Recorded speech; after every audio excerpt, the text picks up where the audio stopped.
अस्सलाम वालेकुम नाज़रीन, मैं हूं मंसूर अली खान। अपने यूट्यूब चैनल के ऊपर आपको खुश आमदीद कहूँगा। सबसे पहले आपसे दरख्वास्त के चैनल को सब्सक्राइब करना मत भूलिएगा और बेल आइकन ज़रूर प्रेस कीजिएगा। नाज़रीन, आज काफ़ी टेंस दिन है इस्लामाबाद के अंदर, और जिस तरह ये 27-28 तारीख जो है वो करीब आती जा रही है, जिस चीज़ का खदशा जाहिर किया जा रहा था कि मुल्क के अंदर कशीदगी बढ़ना शुरू हो जाएगी, उसके असरात अब हमने देखना शुरू कर दिए हैं। अफसोस की बात यह है कि ये जो कशीदगी है, ये आम तौर पे ये जो कशीदगी होती है, ये जब इस तरह के कोई मामलात होते हैं तो ये ऑपोजिशन की तरफ से होती है। ऑपोजिशन जो है वो दंगा फसाद करने की, तोड़ फोड़ करने की कोशिश करती है, जुलूस निकालती है, जलसे करती है, रैलियां निकालती है, पुलिस की जानिब से लाठी चार्ज किया जाता है, हर मुमकिन कोशिश की जाती है कि मामलात को डिस्टर्ब किया जाए। लेकिन यहाँ पे सूरत हाल उल्टी हो रही है। यहाँ पे पहली दफ़ा इस तरह हो रहा है कि हुकूमत जो है वो इस वक्त कंट्रोल में है, और हुकूमत के बंदे जो हैं वो डिस्ट्रप्शंस कर रहे हैं, वो बैठ के प्रॉब्लम्स क्रिएट कर रहे हैं। अब कल जिस तरह सबसे पहले एक खबर ये आई कि जनाब सिंध हाउस के अंदर जो है वो पाकिस्तान तहरीक इंसाफ के चंद एमएनएज हैं जो हुकूमत के खिलाफ वोट डालने के लिए तैयार बैठे हुए हैं, और उनको जो है वो सेफ कस्टडी में रखा गया है सिंध हाउस के अंदर। मुख्तलिफ चैनल्स के ऊपर उसकी फुटेजेस चली, सब कुछ हुआ। मैंने उसके ऊपर ट्वीट भी किया। मैंने भी ये कहा कि ये जो भी है ये गलत है और ये नहीं होना चाहिए। इन लोगों को पहले इस्तीफ़ा देना चाहिए, और इस्तीफ़ा देने के बाद दोबारा बेशक इलेक्शन लड़ें और उसके बाद फिर बेशक जिसको मर्जी वोट दें, कोई मसला नहीं है। लेकिन ये एथिकली गलत है। लेकिन इसके बावजूद अगर ये एथिकली गलत भी है, तब भी आप किसी को फोर्स नहीं कर सकते, किसी के साथ जोर ज़बरदस्ती नहीं कर सकते, किसी के साथ बदतमीज़ी नहीं कर सकते। बहरहाल आज हुआ क्या कि एक तो इस सिलसिले में जो ख़वातीन एमएनएज़ हैं पाकिस्तान तहरीक इंसाफ की, उनके घरों के बाहर जो है वो एहतजाज किया गया। लोगों ने लोटे उठाए हुए थे और लोटे उठा के जो है वो उनके खिलाफ एहतजाज किया जा रहा था।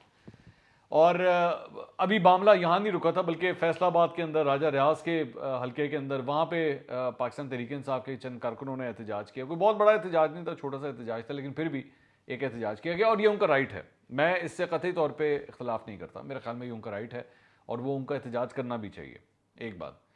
लेकिन फिर उसके बाद क्या हुआ कि सिंध हाउस जहाँ पे ये सारे लोग जो हैं जिनको रखा गया है, वहाँ पे पाकिस्तान तहरीक इंसाफ के जो यूथ विंग है उसने धावा बोल दिया, और उनके चंद ये लड़के शड़के वगैरह जो है वो आए, और आके उन्होंने जो है वो हुल्लड़बाजी वहाँ पे शुरू कर दी, नारे लगाना शुरू कर दिए, लोटे वगैरह उन्होंने पकड़े हुए थे। अच्छा, पुलिस नाम की कोई चीज़ उस वक्त नज़र नहीं आई। जब ये वहाँ पे आए हैं तो पुलिस नाम की कोई चीज़ जो है उस वक्त हमें वहाँ पे नज़र नहीं आई, और वहाँ पे हमने देखा कि कोई इनको रोकने वाला नहीं था। ये मतलब सिंध हाउस के गेट तक वहाँ पे आ गए। बहरहाल उसके बाद अल्टीमेटली पुलिस आई और पुलिस ने जो है वो इनको रोका, ये थोड़ा सा पीछे हो गए। उसके बाद इनके दो एमएनएस, पाकिस्तान तहरीक इंसाफ के दो एमएनएस भी जो है वो इन लड़कों के साथ शामिल हो गए, और आके इन्होंने जो है वो गेट को लाते मारना शुरू कर दी, टांगे वो ठुडे मार रहे हैं, मुक्के मार रहे हैं, जबकि गेट को मारने की क्या सेंस बनती है, कोई समझ नहीं आती थी। बहरहाल उसके बाद इन्होंने जनाब अपनी एंट्री करने की वहाँ पे कोशिश की, और ये सिंध हाउस का गेट तोड़ने में कामयाब हो गए, और पुलिस जो है इनको नहीं रोक सकी, और इनमें से चंद लड़के जो थे वो अंदर भी चले गए।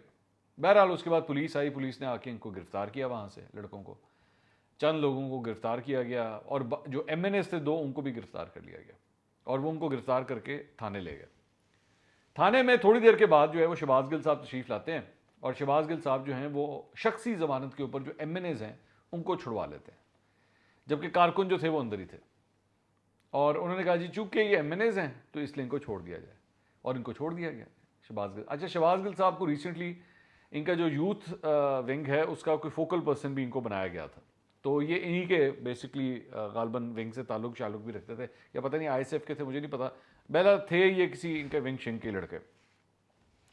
बहरहाल शहबाज गिल साहब ने जाके जनाब आके उन एमएनएस को छुड़वा लिया, और यहाँ पे बहुत से तज्ज़ियाकारों ने सवाल किया कि भाई जो हुल्लड़बाजी के अंदर मुलव्वस हैं, जो लोगों ने, जिन लोगों ने ये हरकत की है, आपका कोई सेंस बनता है कि आप उनको छुड़वाएं? अगर वो इतने ही फन्ने खान है तो कानून का सामना करें ना, उसके बाद कहें हाँ जी, वो जो जिस तरह सियासत में कहते हैं कि हाँ जी हम जेलों को भरेंगे, तो भरें फिर जेलों को जाएं। अगर इतनी आपके अंदर वो है, मतलब छुड़वाने वाली फिर क्या बात है? दूसरी बात ये कि इनको इस बात की समझ नहीं आती कि इन्होंने एक्चुअली, आप सिर्फ अंदाज़ा लगाइए कि जो सूबाई आग है उसको फैलाने की कितनी एक भोंडी किस्म की कोशिश है कि इस्लामाबाद के अंदर बैठ के आप सिंध हाउस के ऊपर जाके लाते मार रहे हैं, उनका गेट तोड़े हैं। आपके ख्याल में वहाँ पे फेडरल बिल्डिंग्स नहीं है कराची के अंदर? आपके ख्याल में वहाँ पे गवर्नर हाउस नहीं है? वहाँ पे स्टेट बैंक नहीं है? ये सारी फेडरल बिल्डिंग्स वहाँ पे नहीं है? अगर वहाँ के लोगों ने इस किस्म का रिएक्शन करना शो कर दिया तो आप सोच सकते हैं कि पाकिस्तान में कितनी बड़ी आग लग सकती है इसकी वजह से। और सबसे मज़ाहिया बात यह है कि जब ये सब कुछ हो रहा था उससे सिर्फ गालबन 10 मिनट पहले, सिर्फ 10 मिनट पहले असद उमर, शाह महमूद कुरैशी और फवाद चौधरी इकट्ठे बैठ के प्रेस कॉन्फ्रेंस कर रहे थे और उस प्रेस कॉन्फ्रेंस में कह रहे थे कि जी हम जो है वो बड़े शरीफ लोग हैं और हम पुरअमन करेंगे, जो कुछ भी करेंगे, और हमारे यहाँ पे दंगा फसाद नहीं होता, हम जलाओ घराव करने वाले लोग थोड़ी हैं मैं। बल्कि उसमें शाह महमूद कुरैशी साहब उसको फरमा देते, मैं तो ऐसा शख्स हूँ कि मैं सोच भी नहीं सकता कि 10 लाख लोग जो हैं वो किसी का रास्ता रोकेंगे, किसी को वोट देने से रोकेंगे, ऐसा कतई तौर पे हो ही नहीं सकता। और 10 मिनट के अंदर वो सारे बयान जो थे ना वो रुड़ गए सारे सामने, और इनके अपने एमएनएज ने आके ये हुल्लड़बाजी स्टार्ट कर दी। अच्छा, इनमें से एक जो है वो मैं देख रहा था, वो असेंबली के अंदर भी इन कामों के लिए बड़ा मशहूर है, मतलब मार कुटाई, गालम गलोच, इस तरह के कामों में वैसे ही बड़ा मशहूर है। तो ये बेसिकली इन्होंने 2-4 बंदे तो सिर्फ इस काम के लिए रखे हुए हैं कि जहाँ पे कोई लड़ाई झगड़ा करना होगा तो वहाँ पे ये बंदे जो हैं ये आगे आ जाते हैं। एनीवेज, अब इसका जो रिएक्शन था, इसका फिर रिएक्शन भी आना शुरू हुआ पाकिस्तान पीपल्स पार्टी की जानिब से, और उन्होंने कहा कि जी हम भी यहाँ पे फिर गवर्नर हाउस के बाहर इकट्ठे हो जाते हैं। वहाँ पे मौलाना ने जो है वो अपने लोगों को बुला लिया, JUIFA के कारकुनों को बुला लिया कि जी आप भी इकट्ठे हो जाएं। अब आप अंदाज़ा लगाइए कि अभी ना कोई जलसा है, ना कोई जुलूस है, तो ये इतनी टेंशन फेडरल कैपिटल के अंदर हो रही है। आपको कोई अकल है कि सिर्फ अपनी कुर्सी की खातिर, सिर्फ अपनी कुर्सी की खातिर आप किस किस्म के इमेजेस जो हैं वो पाकिस्तान से बाहर भेज रहे हैं? वहाँ पे ऑस्ट्रेलिया की टीम आई हुई है, 24 साल के बाद ऑस्ट्रेलिया की टीम आई हुई है हमारे साथ खेलने के लिए, और आपके दारुल हुकूमत से जो है वो इस किस्म के इमेजेस पूरी दुनिया के अंदर जा रहे हैं। सारे इंटरनेशनल मीडिया के ऊपर फ्लैश होंगे कि देखें जनाब, वहाँ पे एक गवर्नमेंट की बिल्डिंग, एक सूबाई हुकूमत की बिल्डिंग जहाँ पे पूरा इंतजाम और सूबाई हुकूमत के पास होता है, वहाँ पे अपनी वफाकी हुकूमत की पार्टी के लोग जो हैं वो क्या हरकत कर रहे हैं, और उसके बाद उसको भी जस्टिफाई करने की कोशिश करें। बल्कि बाद में शहबाज गिल साहब आए, शहबाज गिल साहब ने आके मीडिया से बात की, तो पहले तो उन्होंने जो कल रात का जो वाकया था कुछ उसके बारे में भी, कल रात को जो माशाल्लाह फूल झड़े थे उन्होंने कामरान शाहिद साहब के शो में, उसके ऊपर उन्होंने फरमाया कि जनाब ये जो कुछ भी मैंने कल कहा था मैं माफ़ी मांगता हूँ, मुझे ऐसे अल्फाज नहीं इस्तेमाल करने चाहिए थे, लेकिन मैं और क्या लफ्ज़ इस्तेमाल करूँ, मैं सारी चीज़ के बारे में क्या लफ्ज़ इस्तेमाल करूँ? लफ्ज़ बड़े इस्तेमाल हो सकते हैं शहबाज गिल साहब, ये आप भी जानते हैं, और जहाँ पे नहीं करने हो ना, आपने अल्फाज ना इस्तेमाल करने हो तो फिर वाकई आपके पास अल्फाज ख़त्म हो जाते हैं, फिर गालम गलोची स्टार्ट होती है। प्रॉब्लम मुझे जिस चीज़ का डर लगता है ना, जिस चीज़ का मुझे डर लगता है वो ये है कि ऐसा ना हो कि किसी दिन शहबाज गिल साहब को आगे से कोई ऐसी ही गंदी गालियाँ देना शुरू कर दे। अभी सिर्फ प्रॉब्लम ये है कि वन वे स्ट्रीट है, सारा कुछ जो है वन वे हो रहा है। शहबाज गिल साहब जो मुंह में आता है, जो दिल में आता है वो बोल देते हैं, इनको कोई रोकने टोकने वाला नहीं है। अपनी पार्टी भी बैठ के इसको इंकरेज कर रही होती है कि हाँ हाँ ठीक है, करते रहो, कोई प्रॉब्लम नहीं, कोई इशू नहीं है। लेकिन जिस दिन आगे से किसी ने इस तरह रिएक्शन दे दिया तो शहबाज गिल साहब के लिए बचने का मौका नहीं उनको मिलना। एक दफ़ा लाहौर हाईकोर्ट, लाहौर में आए थे एक कचहरी के अंदर, वहाँ पे जब इनके ऊपर अंडे, टमाटर और पता नहीं क्या क्या चीज़ें, इंक वगैरह फेंकी गई थी, मैंने उस वक्त मजम्मत की थी इस चीज़ के कि एक सियासी कारकुन के साथ ऐसा नहीं होना चाहिए, लेकिन सियासी कारकुन को भी एक दफ़ा अपने रवैये को नज़र षानी करने की ज़रूरत है। मैं जानता हूँ शहबाज गिल साहब के ऐसे रवैये से बहुत खुश होते हैं इमरान खान साहब कि ये मेरा शेर है, ये मेरा टाइगर है, लेकिन वो शेर और टाइगर जो है ना, जितनी जल्दी अपनी पूरी पार्टी को इस वक्त गड़े के अंदर लेके जा रहा है, आपकी सोच से बाहर है।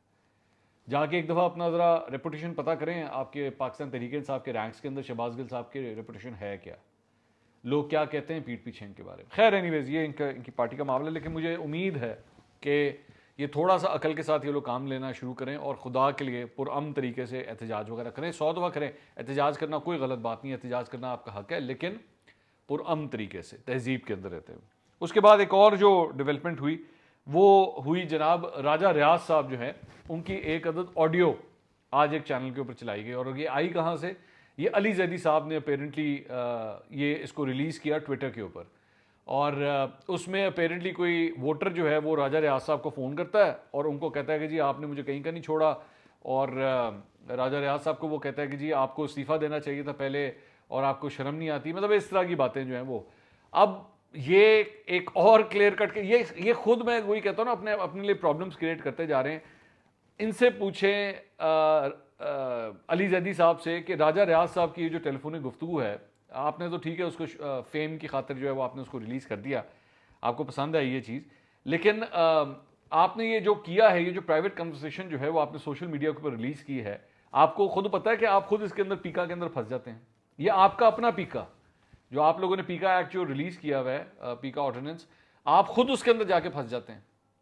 और दूसरी बात यह कि इसका क्या मतलब है कि बेसिकली राजा रियाज की टेलीफोन कॉल्स जो है वो रिकॉर्ड हो रही हैं, आप एजेंसियों को इस्तेमाल कर रहे हैं बेसिकली पॉलिटिशियंस की फ़ोन कॉल्स रिकॉर्ड करने के लिए। और इसका मतलब है कि अगर राजा रियाज की फ़ोन कॉल्स रिकॉर्ड हो रही हैं तो फिर बाकी लोगों की भी हो रही होंगी। आपको पता भी नहीं अली जैदी साहब कि आप कितनी बड़ी प्रॉब्लम में फंस सकते हैं। लेकिन जाहिर बात है अभी आपकी हुकूमत है, FIA ने कहाँ सुननी है? FIA को अगर कोई जाके शिकायत भी करेगा तो FIA ने कहाँ सुननी है, क्योंकि हुकूमत आपकी है, आपका जो दिल करेगा आप कर सकते हैं, किसी ने आपको नहीं पूछना। अलबत्ता अगर ये हुकूमत चेंज हो गई और किसी ने अगर आपके खिलाफ कानूनी चाराजोई करने का फैसला कर लिया तो आपके लिए बहुत बड़ी प्रॉब्लम हो सकती है, ये मैं आपको अभी से बता दूं।